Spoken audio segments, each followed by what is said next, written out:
নমস্কাৰ আপোনালোকক পুনৰবাৰ ইজি টু ষ্টাডি চেনেলৰ অন্য এটা ভিডিঅ'লৈ আপোনালোকক স্বাগতম জনাইছোঁ। আজিৰ এই ভিডিঅ'টোত আপোনালোকৰ মাজলৈ কেইটামান সাধাৰণ জ্ঞানৰ অতি গুৰুত্বপূৰ্ণ কোৱেশ্চন এনসাৰ লৈ আহিছোঁ। গতিকে আপোনালোকে ভিডিঅ'টো সম্পূৰ্ণৰূপে চাব আৰু যদিহে আপোনালোকৰ ভিডিঅ'টো চাই ভাল লাগে তেন্তে বন্ধু বান্ধৱীৰ সৈতে এই ভিডিঅ'টো শ্বেয়াৰ কৰি দিব। আজিৰ ভিডিঅ'টোৰ প্ৰথমটো কোৱেশ্চন হৈছে আফ্ৰিকা আৰু অষ্ট্ৰেলিয়া মহাদেশৰ মাজত কোনখন মহাসাগৰ অৱস্থিত? আফ্ৰিকা আৰু অষ্ট্ৰেলিয়া মহাদেশৰ মাজত কোনখন মহাসাগৰ অৱস্থিত? অপচনৰ ভিতৰত শুদ্ধ উত্তৰটো হৈছে অপচন নম্বৰ বি, ভাৰত মহাসাগৰ। মনত ৰাখিব, আফ্ৰিকা আৰু অষ্ট্ৰেলিয়া মহাদেশৰ মাজত ভাৰত মহাসাগৰখন অৱস্থিত অৰ্থাৎ আছে। নেক্সট কুৱেশ্যনটিত আছে পৃথিৱীৰ আটাইতকৈ উষ্ণ মহাদেশ কোনখন? পৃথিৱীৰ আটাইতকৈ উষ্ণ মহাদেশখনৰ নাম কি?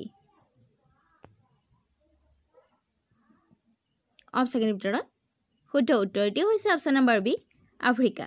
মনত ৰাখিব, পৃথিৱীৰ আটাইতকৈ উষ্ণ মহাদেশখন হৈছে আফ্ৰিকা। নেক্সট কুৱেশ্যনটিত আছে অষ্ট্ৰেলিয়াৰ ৰাষ্ট্ৰীয় জন্তুটোৰ নাম কি?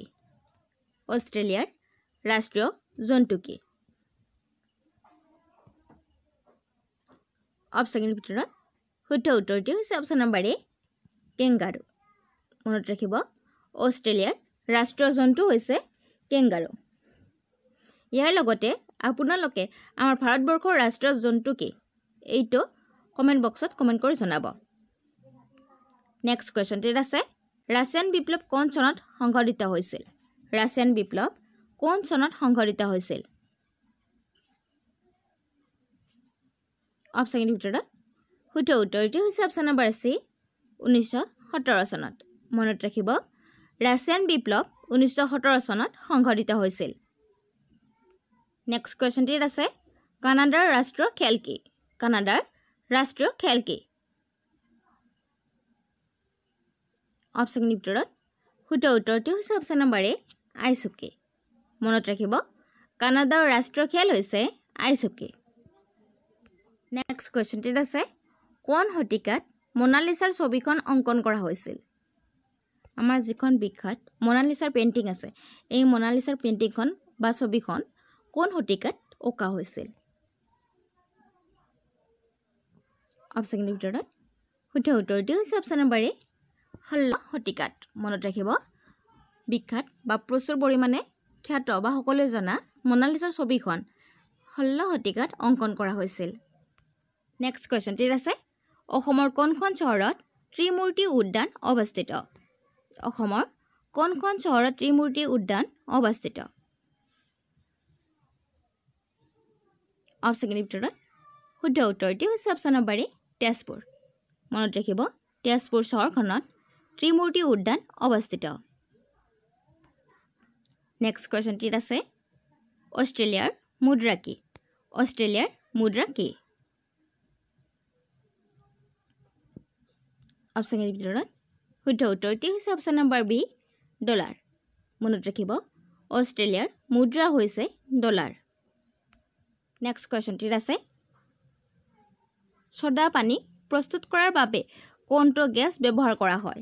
ছ'ডা পানী প্ৰস্তুত কৰাৰ বাবে কোনটো গেছ ব্যৱহাৰ কৰা হয়? অপচনৰ ভিতৰত শুদ্ধ উত্তৰটি হৈছে অপচন নম্বৰ এ, কাৰ্বন ডাই অক্সাইড। মনত ৰাখিব, ছ'ডা পানী প্ৰস্তুত কৰাৰ বাবে কাৰ্বন ডাই অক্সাইড গেছ ব্যৱহাৰ কৰা হয়। নেক্সট কুৱেশ্যনটিত আছে ভাৰতত কেতিয়া GST সংশোধন কৰা হৈছিল? ভাৰতত কেতিয়া GST সংশোধন কৰা হৈছিল?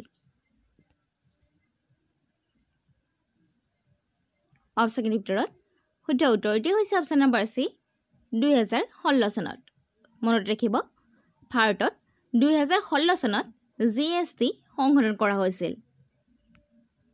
নেক্সট কুৱেশ্যনটিত আছে বিশ্বৰ সৰ্ববৃহৎ ধ্যান কেন্দ্ৰ সাৰভত মহামন্দিৰ ক'ত অৱস্থিত?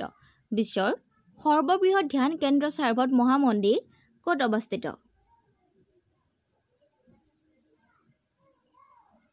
অপচনৰ ভিতৰত শুদ্ধ উত্তৰটি হৈছে অপচন নম্বৰ ডি, বানাৰসীত। মনত ৰাখিব, বিশ্বৰ সৰ্ববৃহৎ ধ্যান কেন্দ্ৰ সাৰবত মহামন্দিৰ বাৰাণসীত অৱস্থিত। নেক্সট কুৱেশ্যনটিত আছে কোনখন ৰাজ্যত পনুং লোকনৃত্য প্ৰচলিত? কোনখন ৰাজ্যত পনুং লোকনৃত্য প্ৰচলিত? অপশ্যনৰ ভিতৰত শুদ্ধ উত্তৰটো হৈছে অপশ্যন নম্বৰ ডি অৰুণাচল প্ৰদেশত।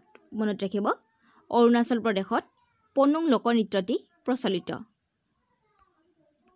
নেক্সট কুৱেশ্যনটিত আছে বিন্দা হাটপুৰা পৰ্বতমালাৰ মাজেৰে বৈ যোৱা নৈখন হ'ল, অৰ্থাৎ বিন্দা আৰু হাটপুৰা পৰ্বতমালাৰ মাজেৰে বৈ যোৱা নৈ কোনখন বা কোনখন নৈ বৈ গৈছে?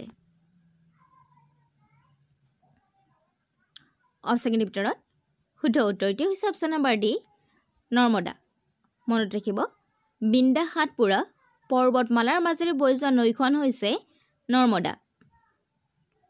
নেক্সট কুৱেশ্যনটিত আছে BTCৰ প্ৰথম নিৰ্বাচন কেতিয়া অনুষ্ঠিত হৈছিল? BTCৰ প্ৰথম নিৰ্বাচন কেতিয়া অনুষ্ঠিত হৈছিল? অপশ্যনৰ ভিতৰত শুদ্ধ উত্তৰটি হৈছে অপশ্যন নম্বৰ এ 2003 চনত। মনত ৰাখিব BTCৰ প্ৰথম নিৰ্বাচন 2003 চনত অনুষ্ঠিত হৈছিল। নেক্সট কুৱেশ্যনটিত আছে তলৰ কোনটো ঠাইত ধনশিৰি নদীৰ পাৰত অৱস্থিত?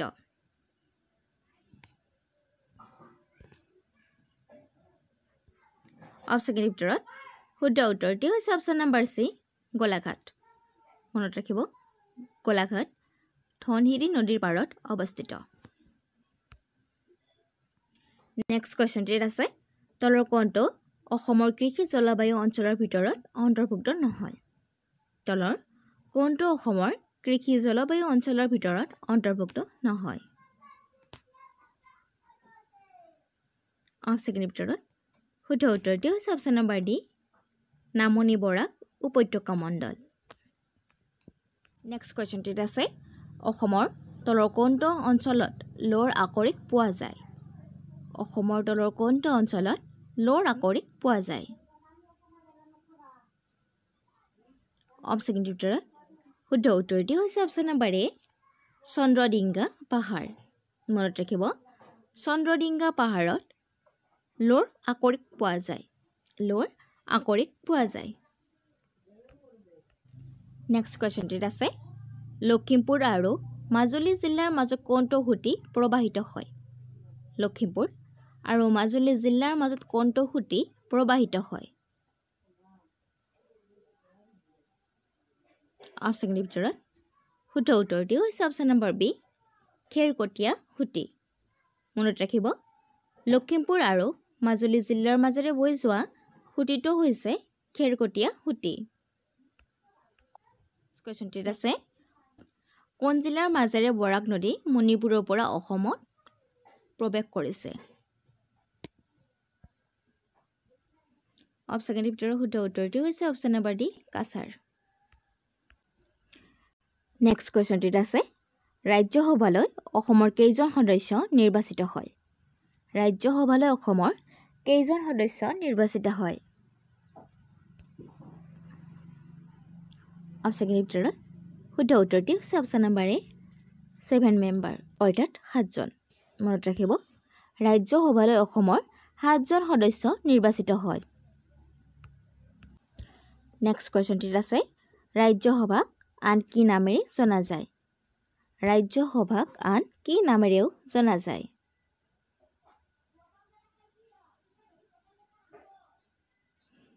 অপশ্যনৰ ভিতৰত শুদ্ধ উত্তৰটি হৈছে অপশ্যন নম্বৰ ডি ANB। মনত ৰাখিব ৰাজ্যসভাক upper house of Indian parliament আৰু কাউন্সিল অৱ ষ্টেট এই দুয়োটা নামেৰে জনা যায়। নেক্সট কুৱেশ্যনটিত আছে ৰাজ্যসভাৰ পদেন সভাপতি কোন? অপশ্যনৰ ভিতৰত শুদ্ধ উত্তৰটি হৈছে option number B vice president. মনত ৰাখিব ৰাজ্যসভাৰ পদেন সভাপতি হৈছে ভাইচ প্ৰেচিডেণ্ট অৰ্থাৎ ভাৰতবৰ্ষৰ উপৰাষ্ট্ৰপতি, vice president of India. Next কুৱেশ্যনটিত আছে লোকসভাৰ প্ৰথম অধিৱেশন কেতিয়া অনুষ্ঠিত হৈছিল অপচন উত্তৰত শুদ্ধ উত্তৰটো হৈছে অপচন নম্বৰ এ 1952 চনৰ 17 এপ্ৰিল তাৰিখে মনত ৰাখিব লোকসভাৰ প্ৰথমখন অধিৱেশন 1952 চনৰ 17 এপ্ৰিল তাৰিখে অনুষ্ঠিত হৈছিল নেক্সট কোৱেশ্চনটি আছে লোকসভাৰ গঠন সম্পৰ্কীয় সংবিধানৰ কোনটো অনুচ্ছেদ জড়িত লোকসভাৰ সংগঠন সম্পৰ্কীয় সংবিধানৰ কোনটো অনুচ্ছেদ জড়িত অৰ্থাৎ লোকসভাৰ কথা সংবিধানৰ কোনটো অনুচ্ছেদত উল্লেখ কৰা আছে অপচন উত্তৰত শুদ্ধ উত্তৰটো হৈছে অপচন নম্বৰ এ আৰ্টিকল 81 অৰ্থাৎ 81 নং অনুচ্ছেদত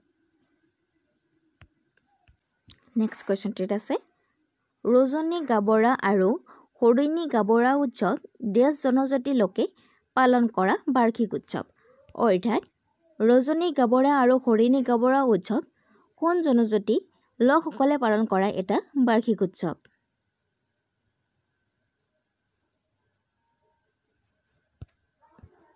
অপচন উত্তৰত শুদ্ধ উত্তৰটো হৈছে অপচন নম্বৰ বি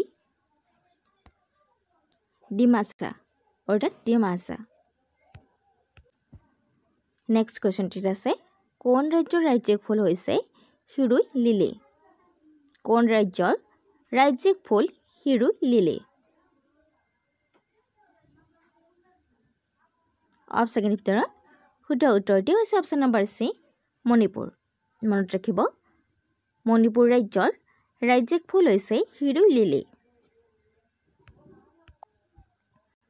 নেক্সট কোৱেশ্চনটিত আছে তলৰ সকলৰ ভিতৰত কাক আয়ুৰ্বেদৰ পিতৃ বুলি গণ্য কৰা হয় তলৰ সকলৰ ভিতৰত অৰ্থাৎ উল্লেখিত কোনজনক আয়ুৰ্বেদৰ পিতৃ বুলি গণ্য কৰা হয়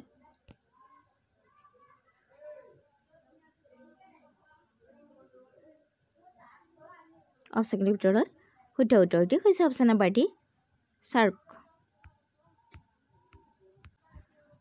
নেক্সট কোৱেশ্চনটিত আছে কাজি নেমু দেশত GI টেগ পাইছিল অৰ্থাৎ কাজি নেমু কিমান চনত GI টেগ পাইছিল অপচন ভিতৰত শুদ্ধ উত্তৰটো হৈছে অপচন নম্বৰ বি 2019 চনত মনত ৰাখিব কাজি নেমু 2019 চনত GI টেগ পাইছিল ইয়াৰ লগতে মনত ৰাখিব 2024 চনত অৰ্থাৎ এই বছৰত কাজি নেমুক অসমৰ ৰাজ্যিক ফল হিচাপে ঘোষণা কৰা হৈছে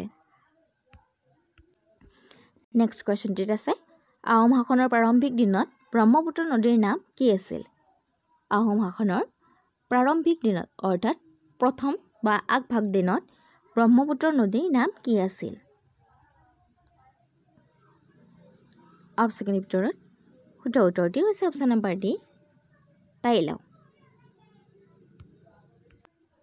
নেক্সট কোৱেশ্চনটিত আছে কথাছৰিত সাগৰ ৰচনা কোনে কৰিছিল কথাছৰিত সাগৰ কোনে ৰচনা কৰিছিল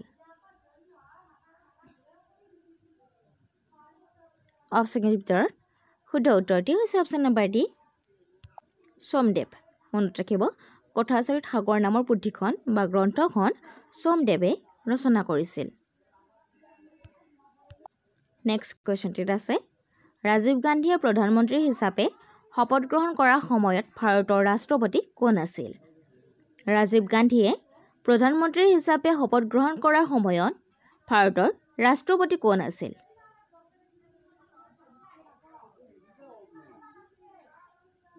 অপচন ভিতৰত শুদ্ধ উত্তৰটো হৈছে অপচন নম্বৰ চি জায়ানী জালি সিং জায়ানী জালি সিং মনত ৰাখিব ৰাজীৱ গান্ধীয়ে যেতিয়া প্ৰধানমন্ত্ৰী হিচাপে শপত গ্ৰহণ কৰিছিল সেই সময়ত ভাৰতৰ ৰাষ্ট্ৰপতি আছিল জায়ানী জালি সিং জায়ানী জাই সিং